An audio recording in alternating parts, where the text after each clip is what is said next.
আরেক প্রকৃতির আমরা বিপ্লব দেখতে পাই, যে বিপ্লবের মধ্য দিয়ে মূলত জনগণ তার আকাঙ্ক্ষা প্রকাশ করে। এ জাতীয় বিপ্লবের সবচেয়ে বিপজ্জনক দিক হচ্ছে, বিপ্লবের পরে যদি জনগণের সেই আকাঙ্ক্ষা বাস্তবায়নের পদক্ষেপ নেওয়া না হয়, তাহলে পরাজিত শক্তি বা যারা প্যাসিস্ট, জনগণের অধিকার হরণকারী, যেটিকে জনগণ রক্তক্ষয়ের মধ্য দিয়ে উচ্ছেদ করেছে, সেটি আবার ফিরে আসে যদি বিপ্লব পরবর্তী কার্যকর পদক্ষেপ নেওয়া না হয়। এবং এটা খুবই বিপজ্জনক হয় জনগণের জন্য, দেশের জন্য। যদি সাম্প্রতিক কালে আমরা লক্ষ্য করি, এরকমই গণবিপ্লব হয়েছে মিশরে। আরব বসন্ত নামে মিশরে যে গণবিপ্লব সাধিত হয়েছে, বিপ্লবের পরে গতানুগতিক রাষ্ট্র কাঠামোর মধ্যেই দেশ গঠনের চেষ্টা করা হয়েছে।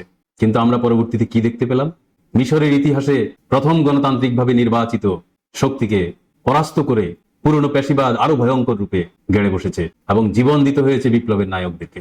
একমাত্র এ কারণেই হয়েছে যে সেখানে বিপ্লবের পরে রাষ্ট্র কাঠামোর মৌলিক কোনো পরিবর্তন সাধন করা হয়নি। গতানুগতিক রাষ্ট্র কাঠামোর মধ্যেই সামান্য কিছু সংস্কার করেই গতানুগতিকভাবে রাষ্ট্র পরিচালনার পদক্ষেপ নেওয়া হয়েছে, যার কারণে ওই কাঠামোর মধ্য দিয়ে পুরনো পেশিবাদী শক্তি আবার মাথা ছাড়া দেয় এবং জনগণের নির্বাচিত ব্যক্তিদেরকে পরাস্ত করে পরবর্তীতে ধীরে ধীরে বিচারের নামে হত্যা করে সেই পেশিবাদ বর্তমানে মিশরে আরো ভয়ঙ্কর রূপে কার্যকর রয়েছে।